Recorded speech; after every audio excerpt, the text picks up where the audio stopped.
C'est une actualité qui fait le tour des réseaux sociaux depuis une semaine, depuis un jour déjà. Alors, il s'agit de la facture qui récapitule en quelque sorte les achats qui ont été effectués par la fille du président de la République, Brenda Biya. De quoi s'agit-il exactement? Il s'agit d'une facture qui compte des vins de marque qui ont été achetés par la fille du président de la République. On parle de Ruinart en termes de 150 000 francs à raison de deux bouteilles.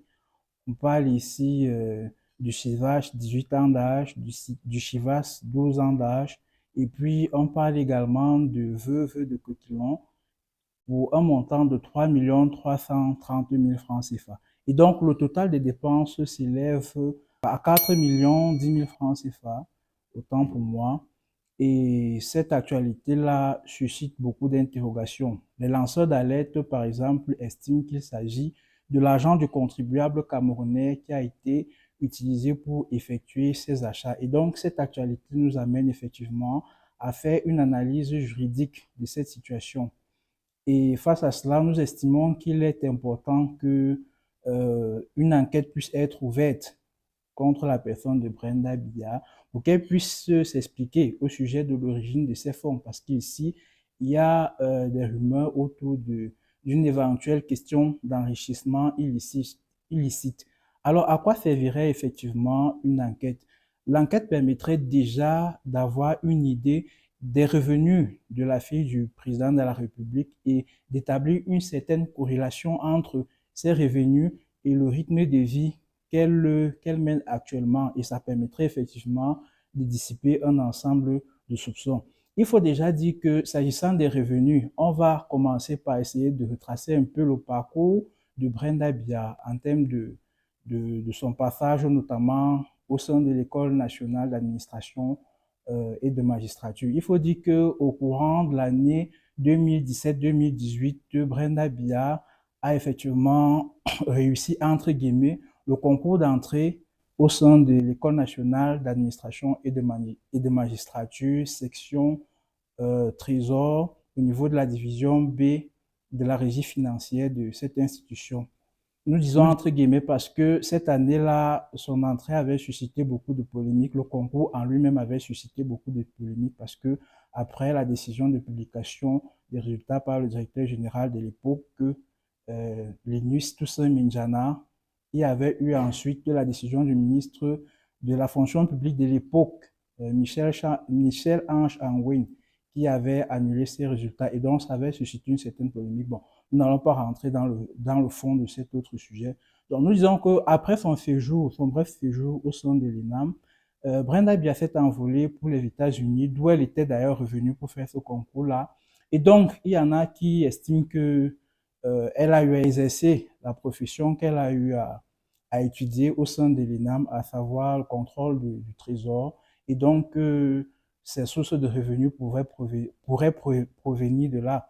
Mais il y a quand même une question qui se pose, c'est celle de savoir comment est-ce que une dame qui, depuis les États-Unis, aurait pu procéder pour pouvoir exercer un métier ici au Cameroun qui nécessite une présence physique.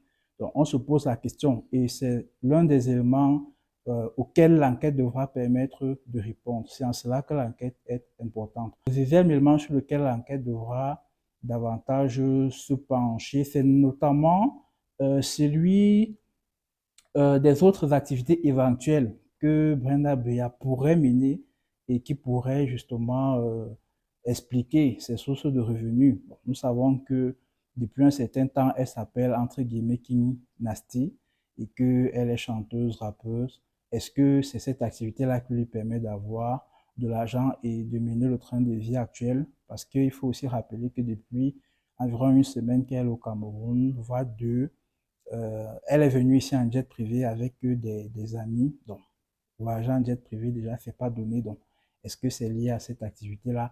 L'enquête devra permettre davantage de préciser cette question et les clarifier pour que ceux qui sont en train de se poser cette question-là puissent davantage être situés.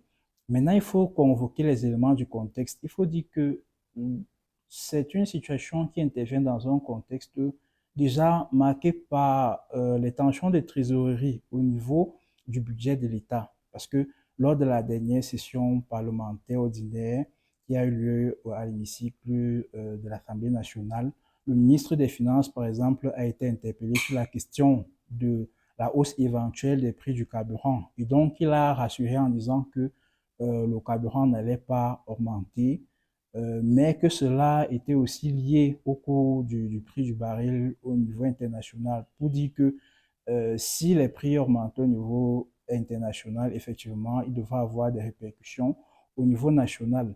Mais à côté de cela, il y a eu la question de la gestion de la fortune publique, de la rationalisation des finances publiques qui avait aussi été adressée.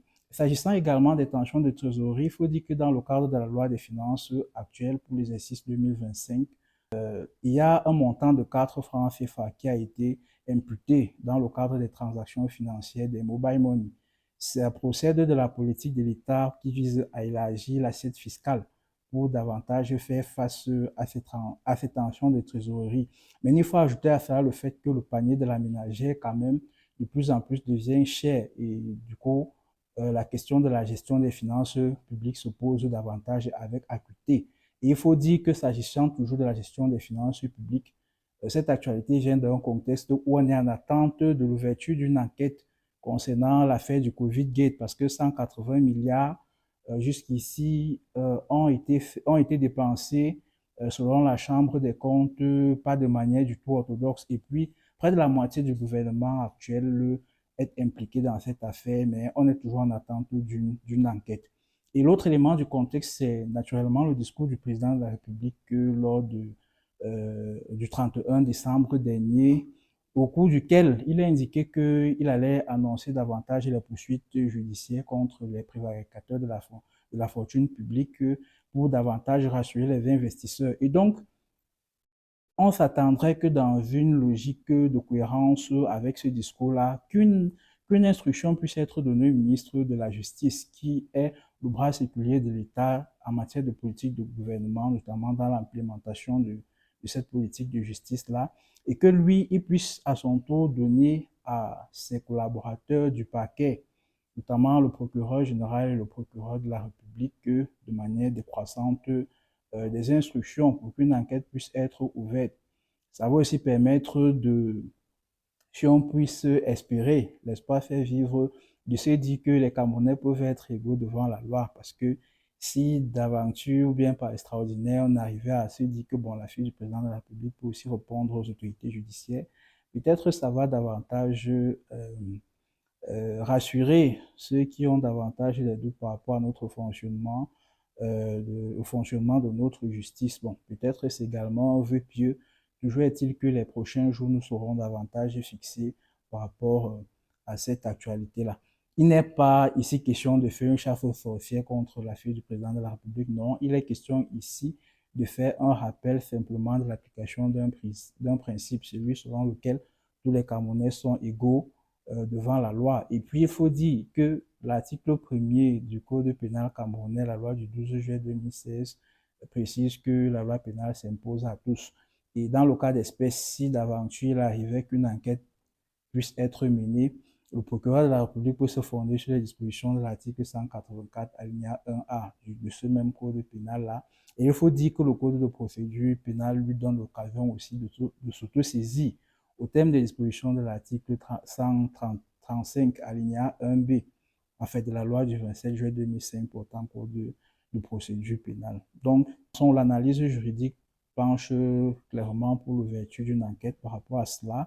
Et il y a d'autres aspects de cette question-là qui peuvent être abordés. En fait, il y a d'autres aspects liés au personnage Brenda Biya qui peuvent être abordés parce que durant son séjour aux États-Unis, il y a eu un ensemble d'événements là concernant qui se sont déroulés et puis son arrivée sur le sol camerounais nécessitait justement qu'il y ait des interpellations. Mais on sait très bien qu'on est dans un contexte où, généralement, lorsque une question concerne, entre guillemets, une personne haut placée, la justice n'est pas très souvent prompte à se saisir. Donc, en réalité, euh, on ne sera pas surpris de ce que cette fille-là puisse passer son séjour ici sans que rien de ce genre ne se passe. Mais il est quand même important de savoir que en tant que personne, individu, elle est passible également d'être poursuivie pour les raisons qu'on a eu à évoquer ici. Donc, il y a les éléments qui plaident à ce qu'il y ait ouverture d'une enquête. Et puis, c'était ça, en fait, l'objet de notre vidéo. Donc,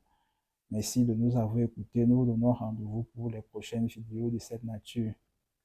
N'hésitez pas à vous abonner.